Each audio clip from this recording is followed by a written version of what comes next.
जय हिंद दोस्तों, आप सबका स्लीपी क्लासेस में बहुत बहुत स्वागत है। मैं उम्मीद करता हूं आप सब बहुत बहुत शानदार हैं। दोस्तों, आज है 12 अप्रैल और आज की एडिटोरियल डिस्कशन में 3 एडिटोरियल्स हम डिस्कस करेंगे। तो दोस्तों, 2 आर्टिकल्स हमारे द हिंदू में से रहेंगे और एक इंडियन एक्सप्रेस में से। तो एक हम डिस्कस करेंगे आर्टिकल इंटरनेशनल रिलेशन से संबंधित GS2 का जो कंपोनेंट है, इंडिया और यूके के रिश्ते की बात करेंगे, यहाँ पे हिंदू में आया है। एक आर्टिकल हम डिस्कस करेंगे अगेन जो पाकिस्तान में जो भी स्टोरी अनफोल्ड हो रही है, India neighbourhood, again a part of IR GS2 का सिलेबस है ये। लार्ज बैटल फॉर पाकिस्तान, क्योंकि आज ट्यूसडे है और हर ट्यूसडे को सी राजा मोहन का बहुत अच्छा आर्टिकल इंडियन एक्सप्रेस में आता है। तो ये आर्टिकल इंडियन एक्सप्रेस में सी राजा मोहन ने लिखा है। और एक एडिटोरियल हम डिस्कस करेंगे ग्रोथ एंड डेवलपमेंट से रिलेटेड, MSME सेक्टर के बारे में हम बात करेंगे। ये आर्टिकल भी आज के द हिंदू में आया है। और एंड में एक MCQ है प्रीवियस क्वेश्चन पेपर में से, उसका सही ऑप्शन क्या है। तो जो बच्चे वीडियो देख रहे हैं, मैं गुजारिश करूंगा कि उसका सही आंसर आप वीडियो देखने के बाद कमेंट सेक्शन में जरूर बताइए। और मेंस आंसर राइटिंग प्रैक्टिस, यानी कि 2 क्वेश्चंस है, दोनों में से किसी एक क्वेश्चन के ऊपर आप कमेंट कर सकते हैं। चाहे तो आप दोनों क्वेश्चंस भी कमेंट कर सकते हैं, या अगर आपने अपनी कॉपी बनाई हुई है जहां पर आप इसको बहुत ईमानदारी से प्रैक्टिस करें, दोनों क्वेश्चंस को आप लिख सकते हैं। चलिए, हैविंग सेड दैट, आज की डिस्कशन शुरू करते हैं। पहला article, India and the UK crafting a new legacy. देखिए, हमारे रिलेशंस यूके के साथ, हमारा कॉलोनियल पास्ट रह चुका है, कॉलोनियल मास्टर्स रह चुके हैं, लेकिन आज के टाइम पे देखिए अब दुनिया बदल चुकी है। आज के टाइम पे अब जमाना और है।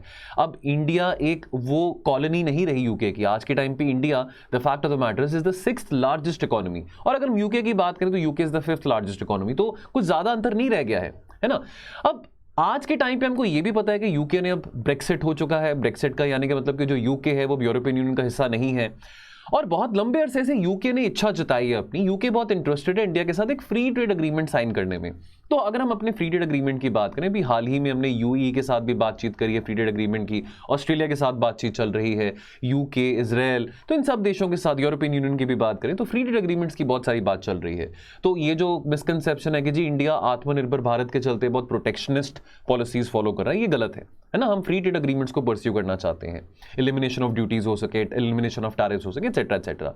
अब अगर हम इंडिया और यूके के रिश्ते की बात करें, ठीक है, बहुत आगे बढ़ चुके हैं। तो fact of the matter is कि हमारी मई 4, 2021 को, यानी कि आज से ठीक 1 साल पहले, एक कॉम्प्रिहेंसिव स्ट्रेटेजिक पार्टनरशिप साइन करी गई थी। इस पार्टनरशिप के चलते एक रोड मैप बनाया गया था कि इंडिया यूके के जो बायलैटरल रिश्ते हैं वो कितने और ज्यादा स्ट्रेंथन हो सकते हैं, कि 2030 की विजन यहां पे डिस्कस करी गई थी, कितना ज्यादा जो हमारी पार्टनरशिप है उसको एक नेक्स्ट लेवल पे लेके जा सकते हैं। ठीक है, उसके बाद दोस्तों यहां पे बात आती है इंडो पैसिफिक की। यूके भी बहुत इंटरेस्टेड है। देखिए, अब हम लाइक माइंडेड डेमोक्रेसीज के साथ इंडो पैसिफिक में काम करना चाहते हैं। जाहिर सी बात है कि हम इंडो पैसिफिक में क्यों इतना ज्यादा सिनर्जी दिखा रहे हैं ऑस्ट्रेलिया के साथ, फ्रांस के साथ, अमेरिका के साथ, जापान के साथ, बिकॉज हम चाइना को कंटेन करना चाहते हैं, फ्रीडम ऑफ नेविगेशन के राइट्स को अपहोल्ड करना चाहते हैं। तो यूके भी यहां पे हमको बहुत अच्छी पार्टनरशिप देने को तैयार है। उसके अलावा अगर हम बात करें साइबर सिक्योरिटी से रिलेटेड, या अगर हम बात करें science and technology related, scientific discoveries related, तो ये जो सब इनिशिएटिव है, emerging technology, cyber security initiatives, यहां पे भी यूके और इंडिया के बीच में बहुत ज्यादा सिनर्जी देखने को मिल रही है। और आगे भी जाके बहुत प्रॉमिसिंग बातें हैं जो आगे जाके भी दोनों देशों में बहुत सिनर्जी देखने को मिलेगी। मैरीटाइम कोऑपरेशन की बात करें तो देखिए, एक हमारा ये इंडियन लेड एक इंडो पैसिफिक ओशंस इनिशिएटिव था, जो कि 2019 में ऑनरेबल प्राइम मिनिस्टर ने लॉन्च किया था, नवंबर 2019 में at the east Asia summit. UK भी इस इनिशिएटिव का, जो कि इंडिया का इनिशिएटिव है, इस इनिशिएटिव का हिस्सा है, इस इनिशिएटिव का पार्ट है। तो 2021 में कुछ नेवल एक्सरसाइजेज हुई थी between the HMS queen Elizabeth and the career strike group. तो करियर स्ट्राइक ग्रुप है, this is an aircraft carrier, US navy का एयरक्राफ्ट कैरियर है। So the UK Navy and the US Navy in the joint exercise with the Indian Navy, तो naval operation हुए थे way of Bengal में, right. India एक की strategic partner है United kingdom का in the Indo Pacific, both in terms of market share and also in terms of defence, right. अब defence और इंटरनेशनल सिक्योरिटी पार्टनरशिप की बात करें, that was signed between India and UK back in 2015, ठीक है। और UK देखिए, because of the colonial past also, UK एक रीजनल पावर है इंडो पैसिफिक में, बिकॉज यहाँ पे बहुत सारी ऐसी टेरिटरीज हैं, Oman, Singapore, Bahrain, Kenya, British Indian ocean territory, जो किसी जमाने में ब्रिटिश की ही कॉलोनीज थी। तो यहाँ पे यूके का बहुत ज्यादा एक डोमिनेंस देखने को मिलता है, इन्फ्लुएंस देखने को मिलता है। अब ऐसे नए एरियाज ऑफ कोऑपरेशन की बात करें, देखिए climate change, vaccine equitability, right, Ukraine crisis, ये कुछ आज के टाइम पे इमर्जिंग मुद्दे हैं जहां पे इंडिया हर एक देश के साथ कुछ ना कुछ कंसेंसस बनाना चाहता है, कुछ ना कुछ सिनर्जी दिखाना चाहता है। तो क्योंकि क्लाइमेट चेंज एक बहुत अहम मुद्दा है, इंटरनेशनल पॉलिटिक्स में क्लाइमेट चेंज एक बहुत एसेंशियल पार्ट बन चुका है फॉरेन पॉलिसी का। तो क्लाइमेट चेंज के चलते यूके जो है इंडिया को काफ़ी सपोर्ट कर रहा है, इंडिया के इंटरनेशनल सोलर अलायंस के इनिशिएटिव को। उसके अलावा यूके ने कमिट करा है कि भी हम 70 मिलियन पाउंड्स ऑफर करेंगे of British international investment funding to support the usages of renewable energy. हमारे इंडिया के बहुत एम्बिशियस टारगेट्स हैं, टुवर्ड्स 2030 हम 500 gigawatt of renewable energy generate करना चाहते हैं, तो यूके इसमें हमारी मदद करना चाहता है। ठीक है, अब देखिए दोस्तों, अभी इस कुछ ही दिनों में जो यूके के जो प्राइम मिनिस्टर हैं बोरिस जॉनसन, वो इंडिया आने वाले हैं।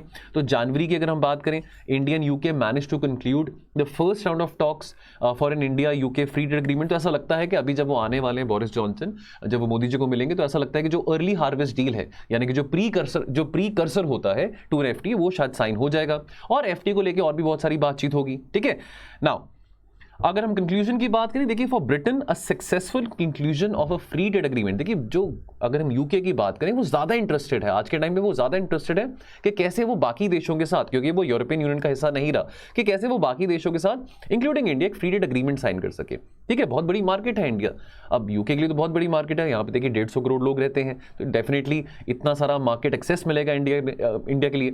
नाउ अगर हम फॉर ब्रिटेन की बात करें, successful conclusion of an FTA with India would provide a boost to the global Britain ambitions. ठीक है, तो जैसे हम न्यू इंडिया की बात करते हैं, वैसे यूके का ग्लोबल ब्रिटेन एम्बिशंस है। Now, UK has also sought to expand its market beyond the European Union since the Brexit has happened.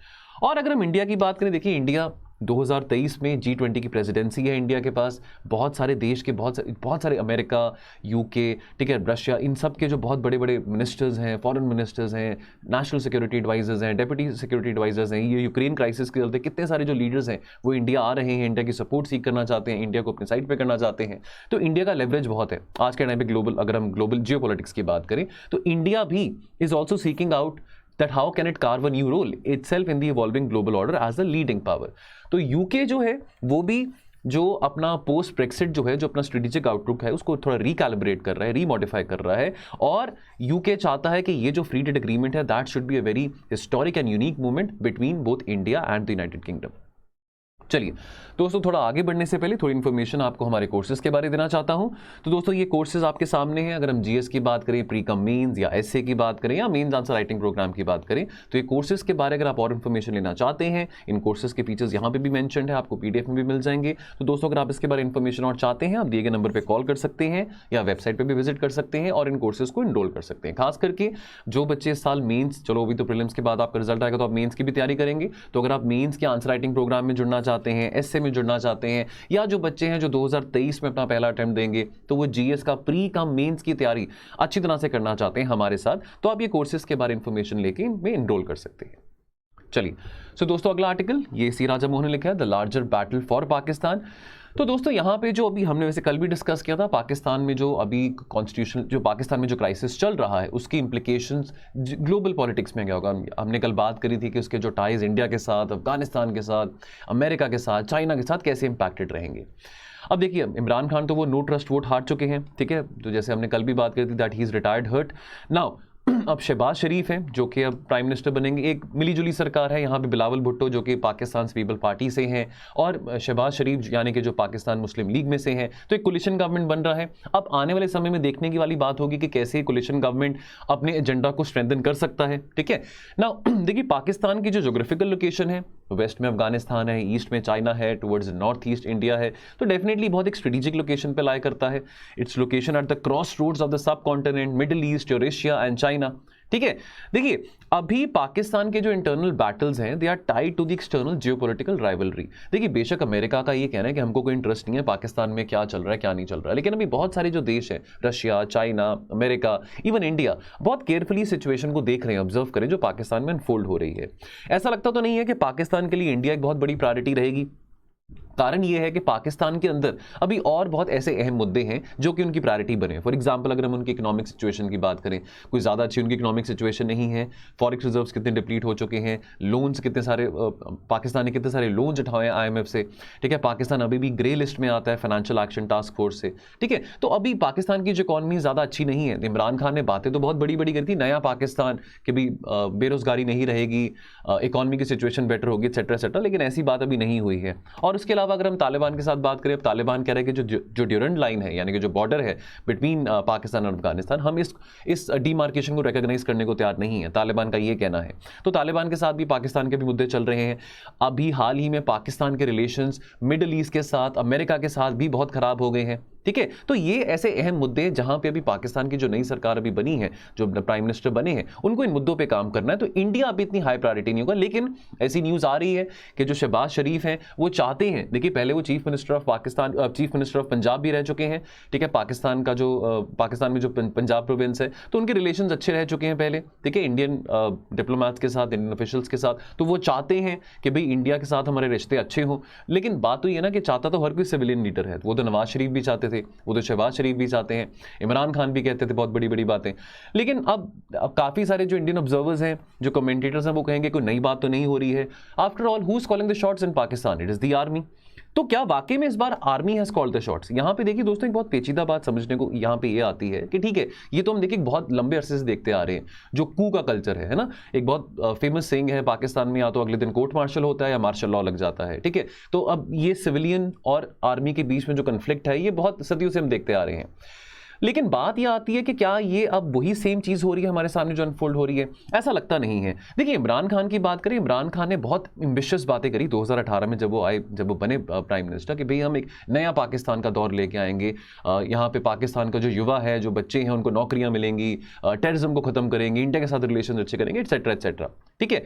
लेकिन अभी जो एपिसोड हो रहा है हमारे सामने, ऐसा लगता है कि ये जो ओल्ड पाकिस्तान वाला कल्चर था, यानी कि जहां पे जो मिलिट्री है, जो आर्मी है, that is calling the shots, वो अब नहीं होने वाला, ठीक है। जहां पे आर्मी वो सेटिंग द ग्राउंड रूल्स के भी सिविलियन लीडरशिप को क्या करना चाहिए, कैसे करना चाहिए, यानी कि आर्मी की बहुत देखिए सी राजा मोहन के व्यूज हैं ये वाले, आगे आने वाले समय में देखेंगे कि सिचुएशन कैसे अनफोल्ड होती है। तो इनके हिसाब से जो आर्मी है, अब पहले तो आर्मी डिसाइड करती थी कि कैसी आपकी हेल्थ पॉलिसी कैसी हो, एजुकेशन पॉलिसी कैसी हो, फॉरेन पॉलिसी कैसी हो, सिक्योरिटी पॉलिसी कैसी हो, एटसेट्रा एटसेट्रा। लेकिन अभी ऐसा लगता है कि इमरान खान ने डिफाई किया है आर्मी को।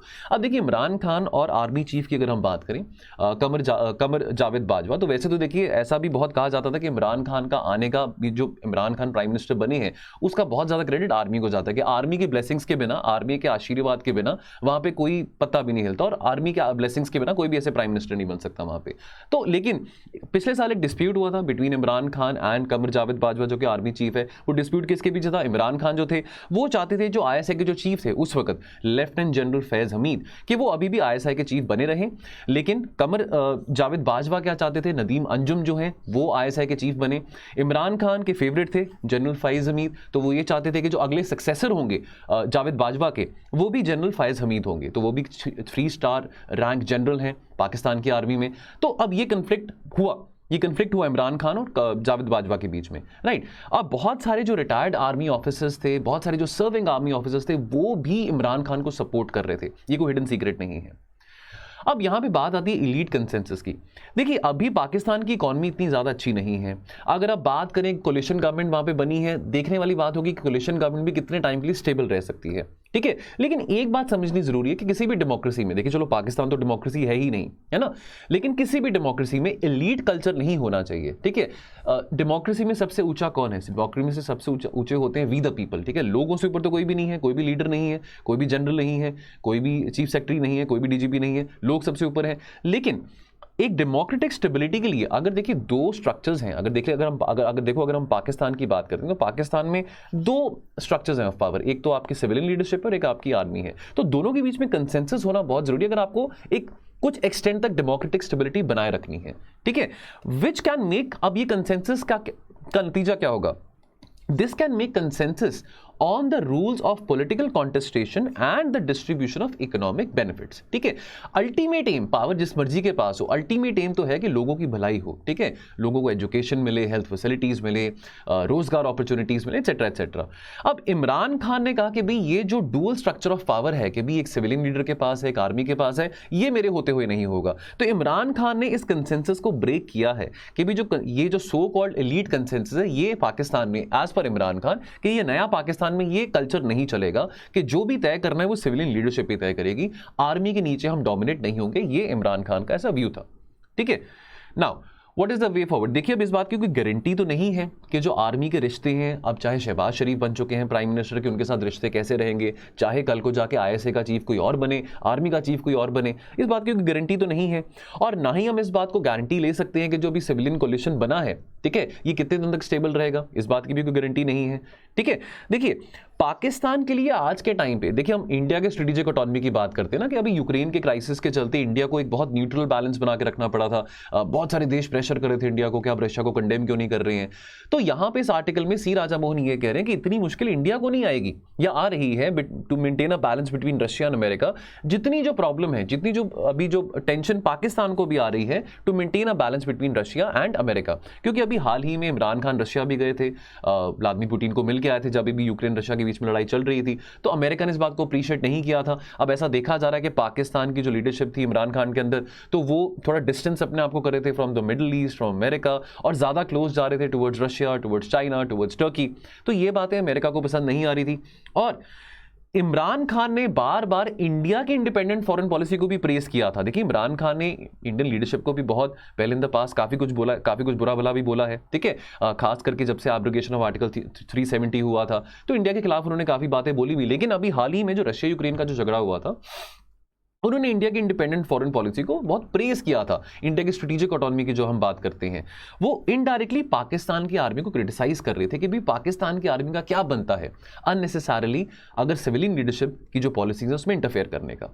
ठीक है, अब अगर इमरान खान अभी ऑपोजिशन में भी है, that might be very beneficial for China and Russia, because Imran Khan जब तक वो प्राइम मिनिस्टर थे तब तक ऐसा देखा जा रहा था कि वो थोड़ा अमेरिका से पीछे हट रहे थे, मिडल ईस्ट से थोड़ा पीछे हट रहे थे, जो कि आर्मी को पसंद नहीं आया था। आर्मी नहीं चाहती थी पाकिस्तान की कि उनके जो रिश्ते हैं अमेरिका के साथ या मिडल ईस्ट के साथ वो खराब हो। और अब हो क्या रहा था कि मिडल ईस्ट में जो कंट्रीज है, जो गल्फ मोनार्कीज हैं, वो इंडिया को ज्यादा प्रेफरेंस दे रही थी एज कम्पेयर टू पाकिस्तान। तो हमारे लिए तो बहुत अच्छी बात हुई थी, लेकिन जो पाकिस्तान के जनरल्स हैं उनको ये बात फॉलो नहीं हुई थी। लेकिन अगर इमरान खान अब ऑपोजिशन भी हैं, तो चाइना और रशिया इस बात को बहुत क्लोजली देखेगा, बिकॉज जितना जो पाकिस्तान का कोई भी लीडरशिप हो, अभी आज चलो शहबाज शरीफ हैं, अगर वो ज्यादा क्लोज चाइना और रशिया के रहेंगे तो चाइना और रशिया को भी फायदा है कि वो ज्यादा क्लोज पाकिस्तान की जो लीडरशिप है वो ज्यादा क्लोज अमेरिका के ना जाए। चलिए दोस्तों, आज का last editorial, in the pandemic shock critical lessons for the MSMEs. अब सिग्निफिकेंस ऑफ एमएसएमईज की बात करें, देखिए हम बार बार एमएसएमईज की बात करते रहते हैं। MSMEs they contribute almost 40% of the GDP, 40 to 45% of the exports जो होते हैं वो भी एमएसएमईज लेड होते हैं। बहुत सारी जो एम्प्लॉयमेंट है, 40 to 45% of the employment is also in the MSMEs. और ये बात भी हमको याद रखनी बहुत जरूरी है कि significant number of MSMEs are comes under the informal sector. अब कुछ रिसेंटली सर देखिए कोविड-19 पैंडेमिक के चलते तो बहुत ज़्यादा देखिए प्रॉब्लम्स एमएसएमई सेक्टर को आया था। चलो सरकार ने आत्मनिर्भर पैकेज निकाला, 20 लाख करोड़ का जो लोन पैकेज था वो निकाला। लेकिन एक सर्वे हुआ था पीछे, सर्वे के हिसाब से यहाँ पे कुछ फाइंडिंग्स आई हैं। जो टर्नओवर है of around 90% of the small firms that declined in the fiscal year 2020-21, around 53% of the firms faced more than 50% of the decline in their turnover, and लगभग around 29% of the firms reported a collapse of their business. तो देखिए अगर MSMEs की बात हो रही है, pandemic के चलते जो क्रंच एमएसएमईज ने फेस किया था, अगर इससे रिलेटेड आपसे क्वेश्चन पूछा जाता है जीएस3 में, तो अगर आप ये याद रख सकते हैं 2-3 फैक्चुअल बातें, तो वहां पे आप जरूर इसको कोट कीजिएगा। अब लेसन्स फॉर रेजिलियंस, देखिए पैंडेमिक आया, बहुत प्रॉब्लम पड़ी, बहुत मुसीबत पड़ी, ठीक है, बहुत बेरोजगारी हुई, बहुत सारी ऐसी फर्म्स थी, छोटी फर्म्स थी जिनको बहुत सारे वर्कर्स को भी ले ऑफ करना पड़ा, निकालना पड़ा, फायर करना पड़ा, ठीक है। लेकिन nevertheless not all firms have suffered due to the pandemic induced recession. Around 10% of the firms, इस स्टडी, ये जो स्टडी हुआ था उस सर्वे के हिसाब से, स्टडी के हिसाब से, had either a rise in their turnover और रिपोर्टेड नो चेंज, बिकॉज ये जो सेक्टर्स थे, ये जो कुछ फर्म्स थी, दे invested a lot in digital platforms, in the e commerce platforms, ठीक है। तो जो भी उनकी सेविंग्स थी, जो भी उन्होंने पैसा बचाया था अपने टर्नओवर से, उन्होंने वो इन्वेस्ट किया था, ठीक है, ताकि कैसे वो उस मुसीबत के समय में भी अपने आप को रिबाउंड कर सकें, अपनी कंपनी को रिबाउंड कर सकें, रिकवर कर सकें, ठीक है। तो the key sectors these firms operated in, तो ये जो कुछ गिनी चुनी 10% फर्म्स थी, that included in human health activities, manufacture of pharmaceuticals, medicinal, chemical and botanical products, mask manufacturing की बात करें तो कुछ इस तरह की जो फर्म्स थी उन्होंने काफी इन्वेस्ट किया ई कॉमर्स प्लेटफॉर्म्स में। तो अब ये अपॉर्चुनिटी को एक्सप्लॉइट किया, चलो डिजिटाइजेशन की बात हो रही है, उन्होंने अपनी सेविंग्स को इन्वेस्ट किया, ठीक है, और दिखाया कि हम कैसे रिजिलिएंट रह सकते हैं even in the wake of the pandemic. But not every firm had that much of saving, not every firm had that much of capital to invest on digital platforms. तो बात यहाँ पे ये आती है कि अब इस आर्टिकल में सॉल्यूशंस दिए गए, यहाँ पे दो बातें करी गई हैं कि देखिए अब पैंडेमिक आया, चलो पैंडेमिक इस तरह का ग्रेव क्राइसिस तो हमने कभी देखा नहीं था, है ना। अब 100 साल के बाद पैंडेमिक आया था, लेकिन कल को जाके कोई और प्रॉब्लम हो सकती है, कल को जाके फिर से कोई पैंडेमिक आ सकता है, कल को जाके फिर से कोई रिसेशन आ सकता है, तो फिर क्या होगा, ठीक है। एमएसएमईज को कैसे हम इंश्योर कर सकते हैं, ठीक है। देखिए अब कितना क्रिटिकल कंपोनेंट है एमएसएमईज का, कितना सारा एक्सपोर्ट हमारे एमएसएमईज के द्वारा होता है, कितनी सारी जो रोजगार है वो एमएसएमई सेक्टर में है, तो कितना जरूरी है कि हम एमएसएमई सेक्टर्स को प्रोटेक्ट कर सके कल को कोई और ऐसी प्रॉब्लम हो। तो यहां पे कुछ सजेशन दिया गया है, क्योंकि इस आर्टिकल में ये बताया गया है कि बजट में कुछ ऐसे साउंड प्रोविजंस नहीं है जो कि एमएसएमईज को इंश्योर कर सके। और जो आत्मनिर्भर जो भारत पैकेज का वो जो पैकेज था 20 लाख करोड़ का, वो भी इतना ज्यादा एफिशिएंट नहीं, ऐसा इस आर्टिकल में लिखा है, इतना ज्यादा एफिशिएंट नहीं काम उसका आ पाया एमएसएमईज को, ठीक है। Now there is a need to develop a mechanism for the MSMEs which should help rescue them from shutting down, ताकि आगे जाके ऐसी सिचुएशन ना हो कि वो अपने बिजनेस को बंद कर रहे हैं, लोगों को फायर कर रहे हैं। Government can initiate what is called as, तो एक यहां पे सजेशन दिया गया है, uncertainty corpus fund for small business. तो ये जो फंड क्या करेगा, this fund can be use to meet the financial needs of the small firms, ठीक है, जब खास करके ऐसी कोई बिजनेस अनसर्टेनिटीज होती हैं। नाउ अब इस कॉर्पस को कंट्रीब्यूट कौन करेगा, जो बड़ी फर्म्स हैं, जो थोड़ा ज्यादा प्रॉफिट कमा रही हैं, जिनका टर्नओवर थोड़ा ज्यादा है, उसमें से कुछ हिस्सा अगर वो इस फंड में कंट्रीब्यूट कर सकते हैं, तो ये सजेशन यहां पे दिया गया है। तो एक तरह से गवर्नमेंट के द्वारा ये एक फोर्स्ड सेविंग का एक ऑर्डर होगा टू द लार्ज फर्म्स कि अगर वो एक लेट्स से उनका टर्नओवर जितना भी है उसमें से 10% वो सेव कर रहे हैं टुवर्ड्स दिस कॉर्पस, ताकि कल को जाके जो स्मॉल फर्म्स हैं उनको थोड़ी इंश्योरेंस मिल सके, उनको थोड़ा एक सपोर्ट मिल सके इन the wake of the crisis. Because clearly ऐसा लगता तो नहीं है कि आत्मनिर्भर भारत पैकेज इन फर्म्स के काम आया है, ठीक है। Although it would be a force saving, it would still be very useful for the MSMEs during business uncertainties which is caused by the economic shock, recession हो, पैंडेमिक इंड्यूस्ड स्ट्रेस हो, कुछ भी हो आगे जाके, ठीक है। तो government should also encourage the small firms by assuring them a lucrative return on the investment, कि चलो अगर ये जो बड़ी फर्म्स हैं या मीडियम फर्म्स भी हैं, जितना भी अगर ये प्रॉफिटेबल है, अगर इनका अच्छा टर्नओवर हो रहा है, तो अगर ये 10% 15% कुछ भी अगर ये एयरमार्क कर रहे हैं, तो गवर्नमेंट भी इनके 10-15% पे इनको कुछ रिटर्न दे सकते हैं, ठीक है, कुछ टैक्स इंसेंटिव्स दे सकते हैं, कुछ बेनिफिट्स दे सकते हैं। इस तरह की बातें यहां पे करी गई हैं। उसके बाद दूसरा सजेशन यहां पे दिया गया स्मॉल बिजनेस इंश्योरेंस स्कीम का। देखिए the fact of the matter is कि 64 लाख से भी ज्यादा एमएसएमईज हैं हमारे देश में, ठीक है, और इनका जो पोटेंशियल है, it is a huge market potential for the penetration of the insurance sector. अब हमने क्रॉप लोन्स की भी बात देखी है, फसल बीमा योजना भी देखा है, तो क्रॉप इंश्योरेंस स्कीम्स भी हमने देखी हैं। अब उसी तरह से यहां पे बात की जा रही है कि कैसे एमएसएमईज को भी इंश्योर किया जा सकता है। सरकार चाहे तो सरकार पहले प्रीमियम दे दे, ठीक है, सरकार जैसे अब अगर हम क्रॉप इंश्योरेंस स्कीम्स की भी बात करते हैं तो प्रीमियम सरकार देती है, ठीक है। In order to encourage firms to invest in such an insurance scheme, सरकार को 2 कदम आगे बढ़ाने की जरूरत है। Government should pay an initial premium, the government can consider even a fraction of the premium on behalf of such MSMEs, particularly the micro enterprises जिनको ज्यादा सपोर्ट की रिक्वायरमेंट रहती है। तो यहां पे बात करिएगी जो बजट है, बजट में इतने ज्यादा कोई ठोस प्लान्स नहीं है, कोई ठोस आइडियाज नहीं है जो कि एमएसएमई सेक्टर को रिजिलियंट बना सके, ठीक है, स्ट्रांग बना सके इन the wake of the crisis, के कैसे वो अपने आप को रिबाउंड कर सकते हैं, ठीक है। द प्रपोज मेजर्स जो यहां पे दिए गए हैं, तो अगर हम बात करें स्मॉल बिजनेस इंश्योरेंस स्कीम की, या अगर हम बात करें uncertainty corpus fund for small business की, ये जो प्रपोजल्स यहां पे दिए गए हैं, this could enable the small firms to meet their working capital requirements, जो वर्कर्स को सैलरीज देनी है, अगर डिजिटल प्लेटफॉर्म्स पे इन्वेस्ट करना है, वर्कफोर्स को रिटेन करना है इन द वेक ऑफ क्राइसिस। चलिए सो दोस्तों ये थे आज के 3 एडिटोरियल्स। तो जाने से पहले हमारा एक प्रीवियस क्वेश्चन 2015 में से, ये इंटरनेशनल रिलेशन से रिलेटेड है। India is a member of which among the following? Number 1 Asia Pacific Economic Cooperation, number 2 Association of South East Asian Nations ASEAN, number 3 East Asia Summit. तो इसमें से कौन सा सही आंसर है आपने कमेंट सेक्शन में बताना है। और question framed from the editorial, how can MSMEs be made more competitive by giving them a sense of security in times of an abnormal business cycle? इसको 250 शब्दों में बताइए। या ऑप्शन दूसरा है growing India and UK partnership can respond adequately to the challenges of the 21st century। इसको comment कीजिए 250 शब्दों में। चलिए सो दोस्तों आज के एनालिसिस में इतना ही, मिलेंगे कल और एनालिसिस के साथ। आप अपना ख्याल रखिए और पढ़ते रहिए। थैंक यू सो मच, जय हिंद।